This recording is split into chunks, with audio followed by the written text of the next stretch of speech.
So welcome guys back to another video in the channel. We are doing another episode of Arsenal Transfer News Daily. Despite the transfer deadline being over, there are lots of things we should be talking about because the January transfer window isn't too far away. So I'm just going to continue these videos as long as there's news to talk about. So I'm going to get started with today's news. First of all, talking about Mesut Ozil.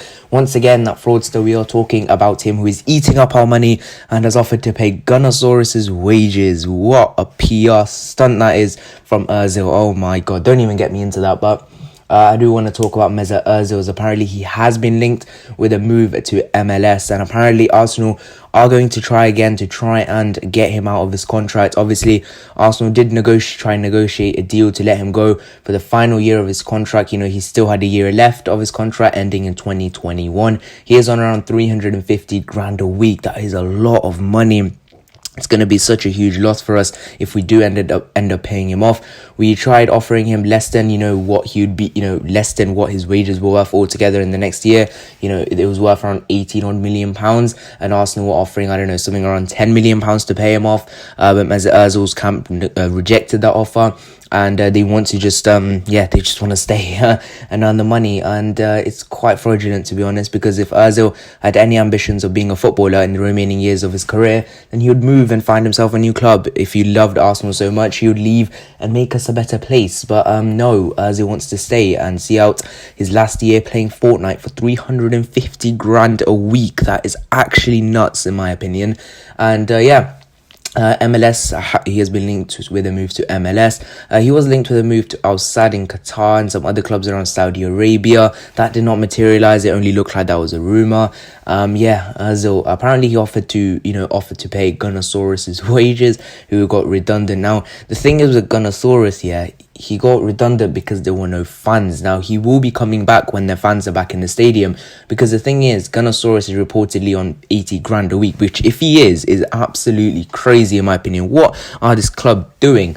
But even if he is on 80 grand a week, we don't need him until fans come back. We don't need that mascot until the fans come back. I know it's still iconic that Arsenal have done this, but still, you don't need that mascot until fans come back, where, he will be more iconic when the fans are back in the stadium. So I think it's a good thing Arsenal have done, get rid of him and then bring him back when the fans are back. So Arsenal are saving quite a lot of money, even if it is 80 grand a week. But Ozil came out and said, I want to pay his wages. Oh, I'm a good person. I'm always the good person. I'm Mesut Ozil. He's also been left out the matchday squad for the Europa League, along with William Saliba and Socrates.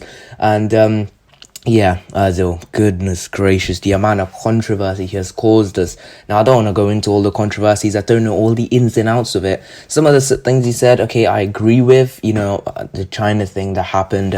I don't know the ins and outs of it, so I'm not going to go too much into it. But if he does support that, don't go too public with it, because I think that did hamper Arsenal's relations with him, because, apparently it cut the PES money. PES removed Arsenal from the game or something like that, and then they stopped showing some of Arsenal's games. So it would have cost Arsenal a bit of money from that, just the fact that Ozil, said this about China and all that. But it looks very grim for Ozil, isn't it? And hopefully Arsenal can try and negotiate a deal to get him out in January, so you can move to MLS or Qatar or Saudi Arabia or wherever this guy wants to go. And he has given us, how long it's been? 7 years, 7 years, 7-8 years, something like that. And it's been a very turbulent 7-8 years. He came in on deadline day, similar price to what Thomas Partey is coming for, and he's been good for parts of it, not so great for parts of it, and disappeared for most of it, in my opinion. And I think that just about sums up Mesut Ozil's career. And let's move on now. Next player I want to talk about is Ainsley Maitland-Niles. Now, apparently, Arsenal star Ainsley Maitland-Niles was wanted by Barcelona in a shock transfer, but Mikel Arteta blocked the deal. The Spanish Giants developed an interest in the versatile gunner during the summer, but reports say his manager was instrumental in keeping Maitland-Niles at the Emirates. Italian journalist Fabrizio Romano said Barcelona had identified AMN as a potential right-back target, as a position he has often played for Arsenal, but boss Arteta blocked the move, believing the 23-year-old could be key to Arsenal's future. Barcelona gave up their hope when Arsenal manager position became clear. Instead, they signed American fullback Serginho Dest from Ajax. Maitland-Niles has also been linked with a move to Wolves. He was linked with a move to Wolves before. Apparently, Arteta also blocked that move. Apparently, there was some sort of fee issue as well. Wolves weren't willing to pay more than 15-17 million pounds when Arsenal wanted upwards of 20-25 million pounds. But reports say that the move fell apart after his call-up the England squad in August. Newcastle were also said to be in for the player, who Arsenal reportedly slapped £25 million price tag on. Arteta is believed to have grown to see the Ainsley Maitland-Niles is important, having initially been more than willing to let him go.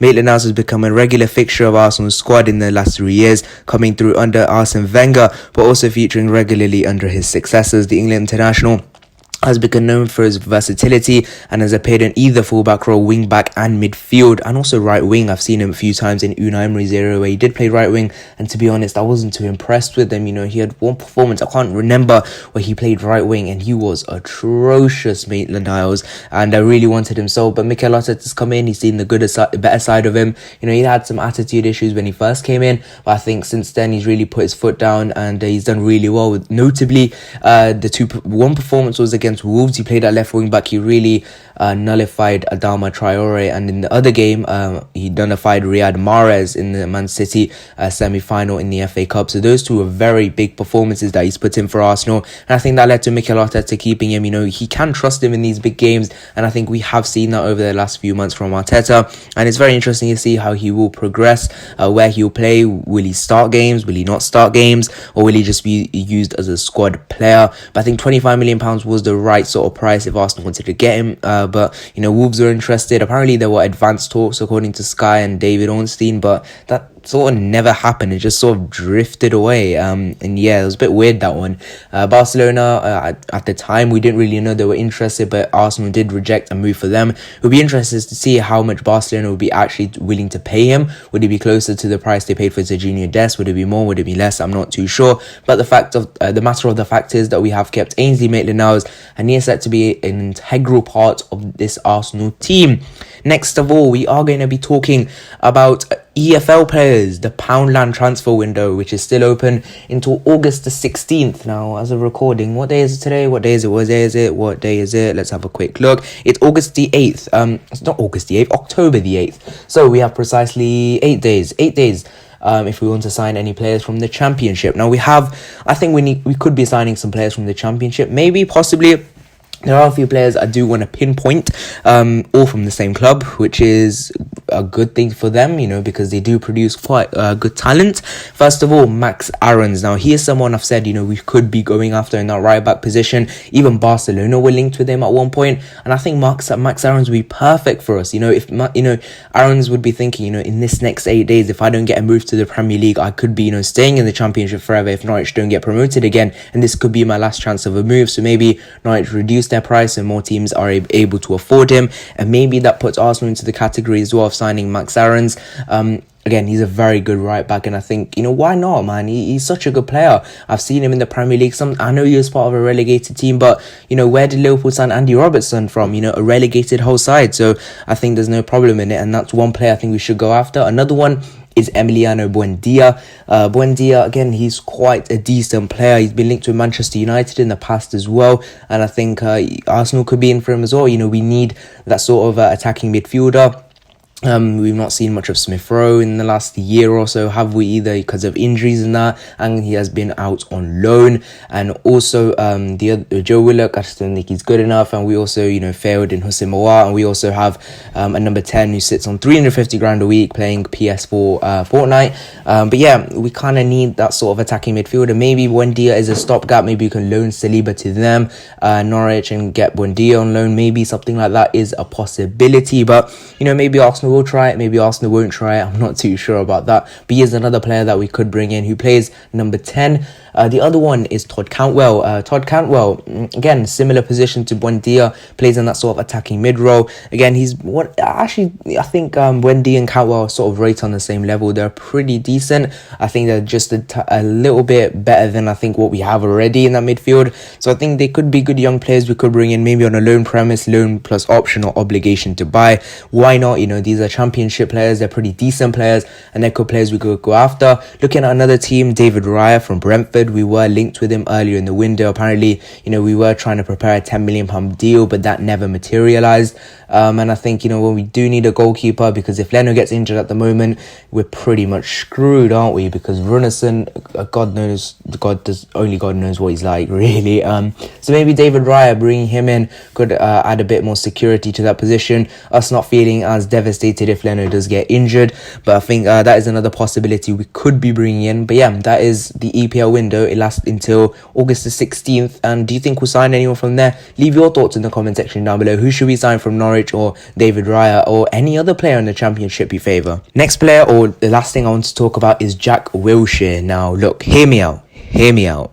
Jack Wilshere, he got his contract at West Ham, did just get terminated. Now, Rangers are said to be in advanced talks with the player, but apparently there have been links rumouring him to a return to Arsenal. Now, surprisingly or not surprisingly, I don't know if whether you've seen my channel before or not, I've been a fan of getting all the deadwood out, and Wilshere was one of the deadwood we did let go because of a lot of injuries. But now, I think we are a bit weak in that midfield area. Yes, we brought in Thomas Partey, but I think maybe we need one more, because we didn't get Hussein Aouar in the end, and we didn't bring in another midfielder. Maybe we do bring in a Buendia or a Cantwell, but I'm not too sure, and I don't think we will. And Wilshere provides a cheap option. Maybe in these games in the Europa League, where we are going to be playing the likes of, you know, Dundalk, Vienna, was the other one, Molde, and maybe some of the other Carabao Cup or early FA Cup games, or maybe some of the, you know, stopgap, you know, Premier League games before big Europa League games. I think why not? I'm a bit split on this, to be honest, because, you know, he could just become one of those deadwood players that's always injured on a lot of money. So it's a very interesting one. Leave your thoughts in the comment section down below about Jack Wilshere. I'm not on either side, but I didn't put this one in the title for obvious reasons. See you guys next one. Hopefully you have enjoyed this video. See you guys next one. Bye bye.